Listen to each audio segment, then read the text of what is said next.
誰為愛世人願捨身？這禮物化作活存的心靈。幸福是接受和活出這禮物的真諦，教我學習愛到痛時就如遇見主。人一生最勇敢，豔陽縱使多耀眼，如若沒愛，彷彿天空阻隔了光線的障紋。請潔淨我心眼，長留着愛的恩泉，清澈璀璨。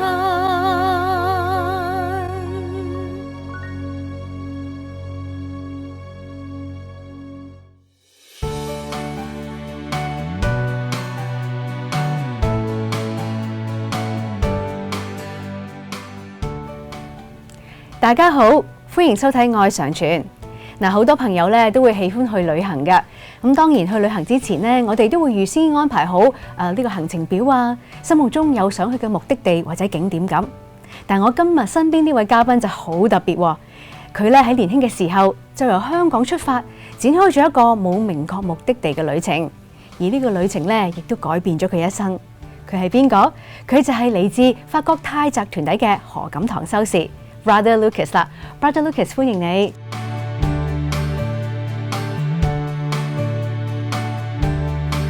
Brother Lucas 啊，我想問你咧，點解你當時咁年輕、咁大膽會行出呢一步，展開呢個完全冇目的地嘅旅程嘅咧？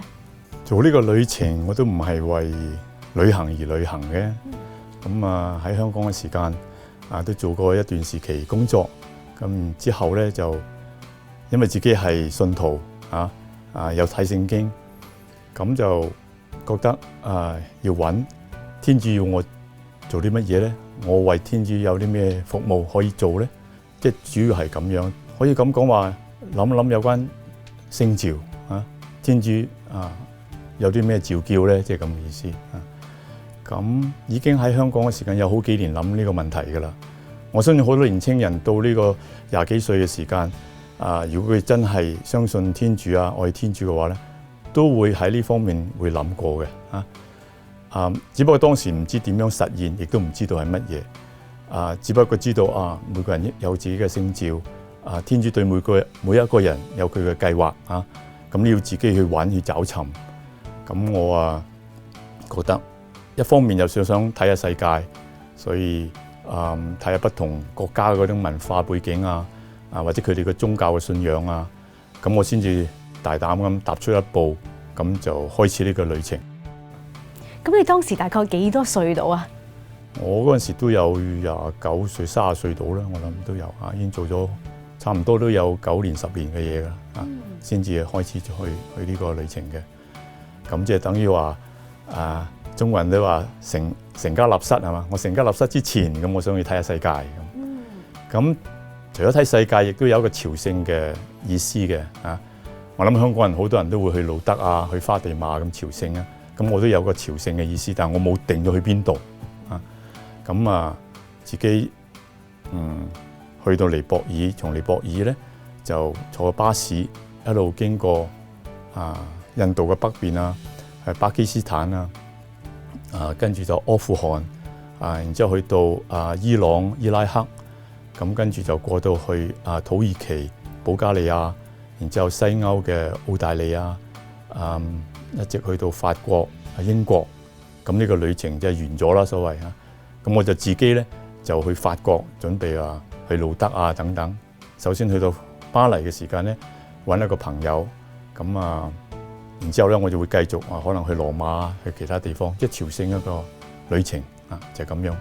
但係當初你由香港出發嗰陣時，你頭先講嗰一系列嘅景點咧，你係冇預先安排，係去到先正嚟到呢度睇完呢度啦，跟住去第二個係去到當時先安排，定係香港已經有個預算㗎？有少少預算啦，即係經過呢咁嘅地方，咁停留亦都唔係話好耐，有時一個星期有時幾日咁樣。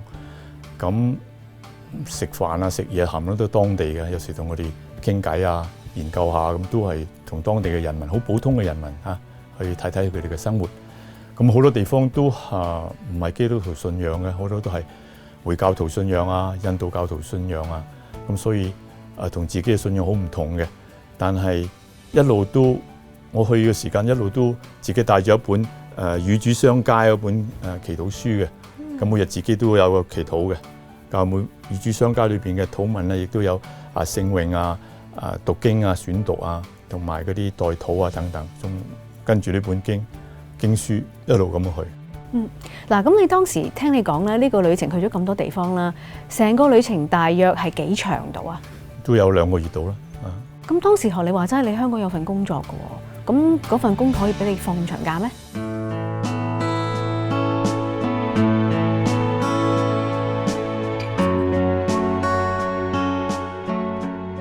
香港啲公司邊有俾你咁長嘅假期咧？只有自己辭咗職先至去嘅。如果唔辭職，我做唔到嘅。點解你會有咁大嘅決心？即係學你話齋嗰陣時就28、29歲30出頭，準備成家立室，你就去辭咗份工，去展開呢一個漫無目的嘅旅程。嗱，世界咁大，你都唔知自己揾乜嘅喎？點解你咁大膽嘅咧？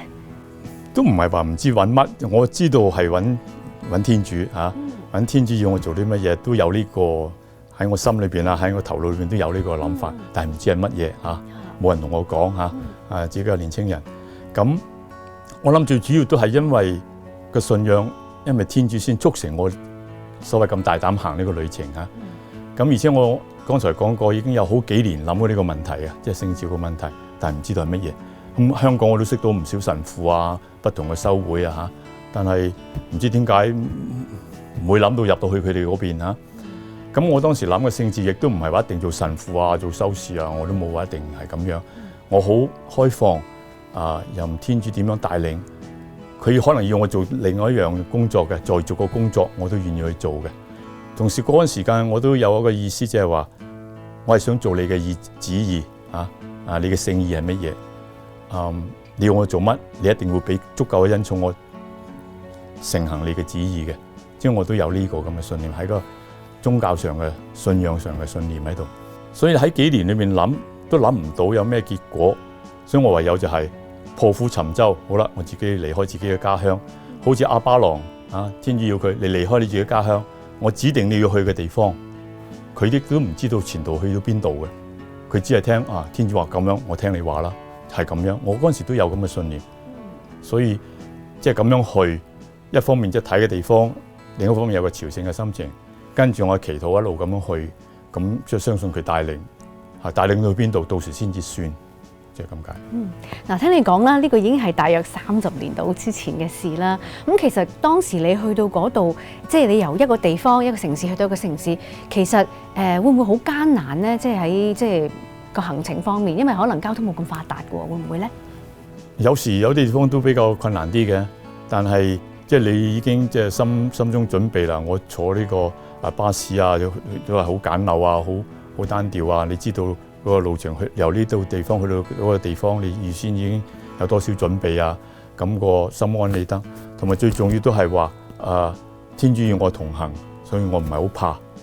即係咁，好似聖詠23章23篇咁樣即係呢個係一個信仰嘅旅程嚟嘅，我覺得又好難講係點樣信仰旅程咧，你就係咁樣跟住佢，相信佢帶領，就係咁樣去得到。嗱，咁你個旅程咁長，頭先你講咧，我諗你都冇講晒，去咗咁多唔同嘅地方同埋城市，喺邊一刻令到你發覺，咦，泰澤 Taizé 啦，就係你要去嘅目的地，就係你最終嘅目的地。幾時你有咁樣嘅即係領悟咧？Taizé，我對泰澤咧以前一啲都唔認識嘅，從來都未有書講關於佢中文英文好，即係我香港唔認識佢嘅。呢家就有光碟有書啊，以前乜都唔識嘅。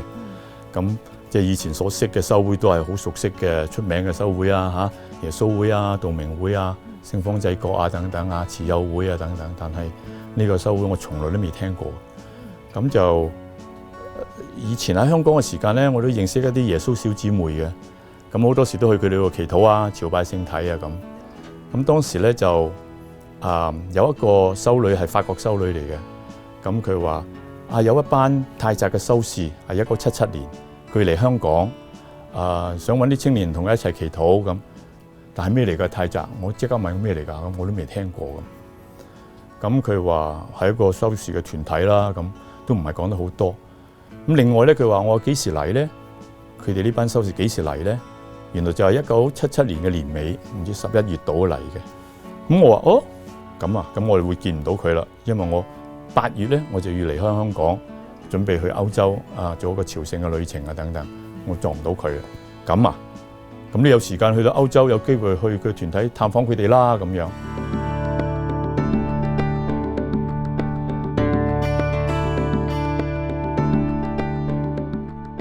好簡單，俾一個地址我，個地址真係好簡單，一個名啊，一個連個省名都冇，就提示一個郵編，法國就係咁多，係路啊，係咩嘢省份乜都冇嘅，電話都冇嘅。咁我好啦，咪袋咗喺個袋裏邊就算啦。我話到時即係有機會就去探訪佢哋啦，冇咪算咯，即係咁嘅意思，即係唔會諗到話呢個就係我地址會去噶啦。出發嗰陣時都冇話特定要諗住特定要去添，即係喺開頭嗰陣時。佢話叫我俾我咪諗住係咁啦，因為我覺得當時我可能會去羅馬、阿西西啊呢啲好出名㗎嚇，大嘅地方啊嚇，去呢啲咁嘅地方係嘛，啊路德啊、花地瑪即係咁，我未諗過去佢呢個地方，我都唔知喺邊度嚟，根本唔知道喺邊度嚟。咁就係咁樣，咁啊一步步，我一路旅行緊時我都冇諗過這些。一路都冇諗過，啊咁啊去到英國，然之後落去巴黎揾個朋友，咁我問個朋友喺邊度嚟㗎，佢都唔知喺邊度嚟嘅，佢喺嗰度住㗎啦，已經好耐，唔知喺邊度嚟。當時咧我就認為，我以為泰澤可能係喺巴黎嘅郊區，因為嗰陣時年青人嚇對世界都唔係見識好多，以為巴黎就係整個法國啦。咁啊以為係郊區，咁嗰日咧。我想話去問一啲資料喺個火車站，想話買飛，即管去探探啦，探完我就走啦，跟住我哋路程啦咁意思。點知嗰日咧就大罷工，咁又唔去得到啦，唔去得到我算數啦，唔去就算數啦。咁我跟住咧我又去羅馬啦咁樣，咁啊冇咗件事啦，真係冇咗件事啊。咁啊輾轉去到羅馬之後，去到阿西西，咁然之後去下邊去 Spello 啊，咁就見到另外一個團體嘅。收視另外一個團體嘅，咁啊同佢傾談啊，即係講關於啊我找尋聖召啊，求佢幫助我分辨啊，有冇跟隨天主嘅聖召，抑或我做第啲嘢啊，即係咁嘅意思嚇。即係佢哋係有經驗嘅過來人啊，應該要請教佢哋嘅嚇。單憑自己想諗或者睇書都係唔夠嘅嚇，或者佢同你祈禱添啊。咁之後咧，佢知道我咁來意。啊，係有心咁揾聖召，即係唔係話去玩啊，去咁佢俾另外一個地址我㗎。哦，你再翻去法國，再翻去法國佢哋嘅團體，另外一個團體。咁俾個地址又好簡單㗎，我點去啊？咁你問人啦。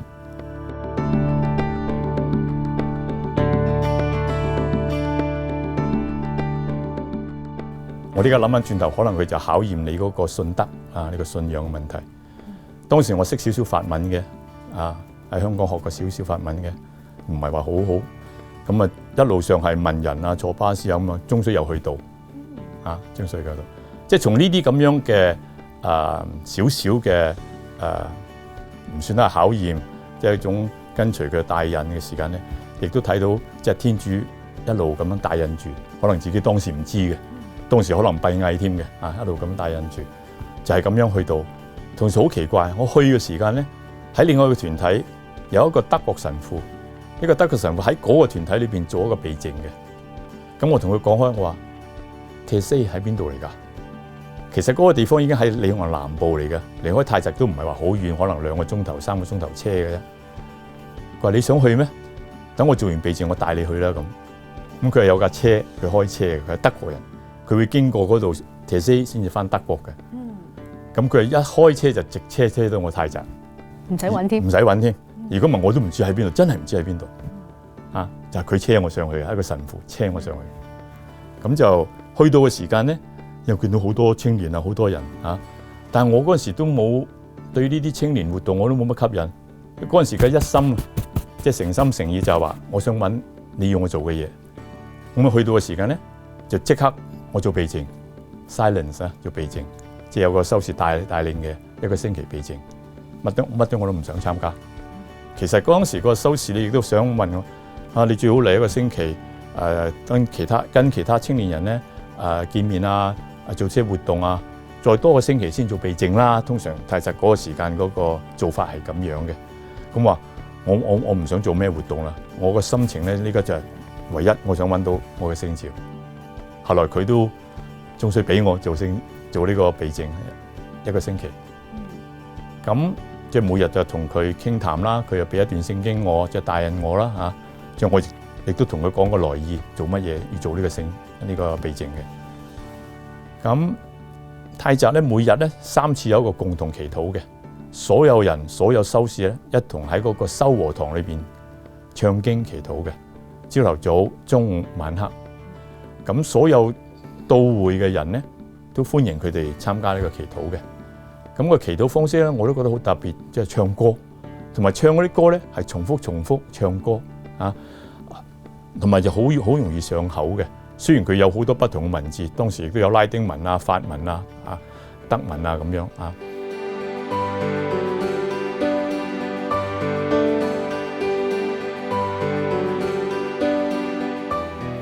咁我祈禱第3日喺祈禱當中大家祈禱，咁我突然間就知道天主揾我啦。所謂天主揾我，即係話要我全身奉獻俾佢，做佢嘅要我做嘅嘢，即係唔好再諗其他啦，即係咁意思。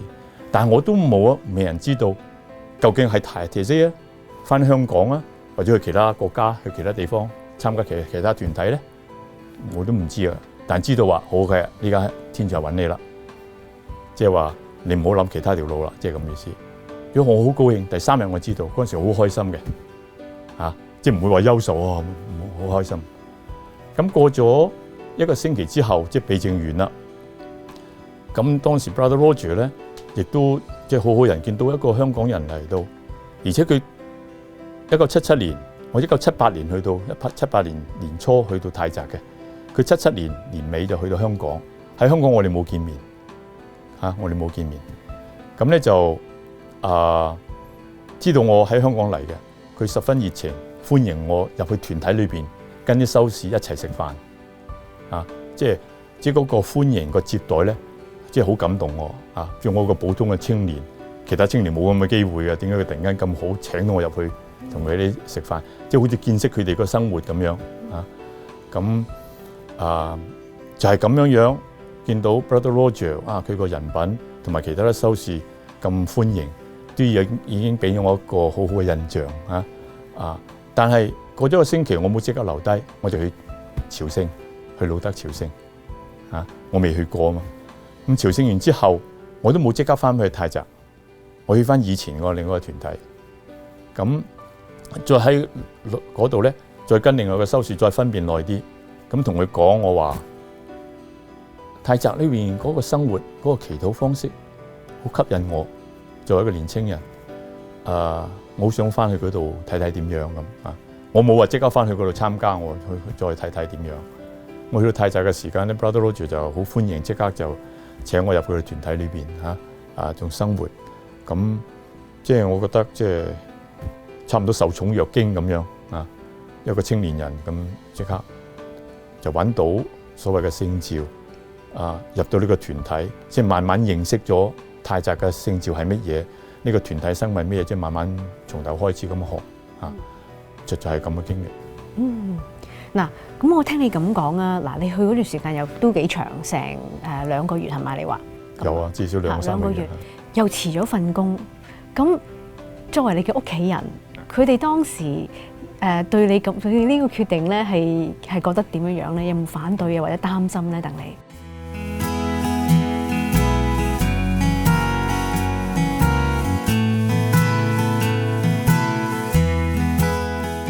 有噶，屋企媽媽都覺得好驚奇，點解突然間我旅行之前有同佢講嘅咁點解突然間去到咁落籍咗喺法國喺個團體咧，佢都好奇怪咁樣我媽媽都係教友嚟嘅，咁即係咁當然我有寫信翻去話俾佢聽，即係我呢個決定點解係咪咁我諗佢初都可能有啲傷心就慢慢了解，咁佢都接受嘅。咁之後咧我哋團體都請我媽媽去個團體睇下我嘅生活點樣，都請我去咗2次，我哋媽媽自己都嚟咗2次。Brother Roger 都好歡迎佢，咁佢睇過之後即係比較安心啲啦，即係知道個仔喺呢個團體生活都唔錯，都可以啦，即係咁嘅意思。即係呢啲即係慢慢佢都會接受嘅呢個聖召，佢亦都知道係即係唔係一個唔好嘅地方，亦都你呢個仔做呢個決定都因為天主而做呢個決定，咁佢都要放手噶啦。之後咧就差唔多過咗10個月度咧，咁Brother Roger 亦都問我你準備好參加個團體未啊？即係啱啱到10月嘅時間咧，就我妹妹就去歐洲去旅行啊，或者嚟探我啦。咁你探我嘅時間，咁 Brother Roger 你都有屋企人喺度，咁你不如喺啲屋企人嘅嘅臨在啊嘅見證之下，你可以穿咗呢個我哋祈禱嘅服袍啦，即係第一步加入個團體睇下點樣啦，即係咁嘅意思。因為通常加入呢個團體之外，要3年或者4年嗰個初學培訓先至發個永遠成為終身嘅修士嘅。就係咁樣，我就開始加入個團體，我都未有翻過屋企。之後過咗1-2年，我先至翻屋企嘅。嗱，你頭先講嗰個發願咧，係你要發個咩願先至可以即係真真正正成為佢嘅修士㗎？都係通常係教會嘅傳統嗰啲3願嘅。但係呢個3願咧，我哋嘅講法咧，個現實係一樣，即係講法有少少唔同咧，即係同天主教會有少少唔同咧，就係我哋唔係叫神貧，而係叫喺團體裏邊嘅大家嘅兄弟咧，係分享個財物，不論係物質嘅財物或者係靈修嘅財物，大家分享嘅。咁另外一個願咧，就係我哋唔係叫貞潔願，我哋叫獨身願，即係唔結婚啦。你獨身咧係因為天國，而因為係服務教會啊，服務天主啊，先至做呢個獨身嘅願啊。咁第3個咧就通常叫聽命，我哋咧就話接受團體呢個主持人呢個院長嘅決定，因為係院長帶領呢個團體嘅。咁同時呢個團體嘅主持人咧係作為一個團體嘅共融嘅僕人咁所以即係我哋值得對佢一種聽命嘅，即係就呢3個願。發完願之後咧，就可以真正成為佢嘅成員啦。定係發呢個3願嘅時間係終身願先至發嘅，即係過咗3年啊4年呢個培訓之後先至發嘅。通常所有修會都有呢個初學嘅時期㗎啦，3年啊4年啊，有啲又有唔同嘅方式啦。即係至少即係等你認清楚你自己嘅聖召，認清楚你呢個將來呢個獻身呢個承諾咧係整個一生嘅，你諗清楚啲。喺呢個時期咧，你覺得唔係你嘅生活啦，都仲可以離開嘅即係冇人可以強迫你嘅。咁呢個一個培訓時期都好重要嘅。嗱，咁聽你所講啦，呢個地方尤其是你當年去嗰陣時啦，唔係話咁多人認識嘅呢個 Taizé 呢個地方。你係咪當時唯一一個到依家可能都係唯一一個中國嘅修士咧喺嗰度？係，到呢家都係得我一個係嚟自中國㗎，嚟自香港啊，係一個。咁太仔呢個名係咪你改嘅？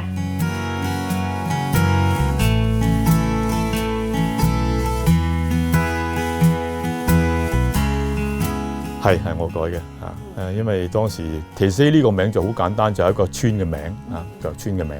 咁 Brother Roger 就用咗呢個名作為呢個團體嗰個名嘅Taizé Community 英文咁咧就咁我將呢個 Taizé 咧就譯為泰澤咧，呢個泰字咧就係即係泰國嗰個泰啦，就即係古字咧有一個和平平安嘅意思嘅咁澤咧就係潤澤潤澤世界澤及他人咁覺得好似將呢個和平澤潤俾世界，我覺得幾有意思，咁用咗呢個名。咁好多人都幾喜歡呢個名，咁一直用到呢家都用呢個名。咁喺嗰度生活咗咁多年啦，有冇曾經覺得想離開過嘅咧？即係誘惑每個人都有噶啦，呢樣嘢係咪？咁當你遇到困難誘惑嘅時間咧，你會有呢個跟你呢個嘅修士咧，即係呢個陪伴你嘅修士咧，即係同佢講，咁睇佢睇清楚一點，同埋開解下你點解有咁嘅情形咧？係咪有啲地方個團體做得唔好啊，或者你自己某一方面格格不入啊，佢有咩可以疏通幫到你咧？即係咁樣，佢盡量可以幫你嘅，即係咁嘅意思。Brother Lucas 啊，好多謝咧，你今日上嚟同我哋分享咗咧你咁有趣嘅經歷啦。咁但係我哋講咗咁耐咧，都未講到泰澤裏邊團體嘅生活。咁我希望咧下星期咧再可以請你上嚟咧，同我哋分享下泰澤團體裏邊嘅生活。咁不過今日節目時間差唔多啦，咁啊多謝觀眾咧收睇我哋今集嘅愛常傳。咁願主祝福大家，我哋下個星期再見，拜拜。第二次世界大戰期間，一位年輕人由收留一啲被迫害嘅猶太人開始，慢慢建立咗一個團體。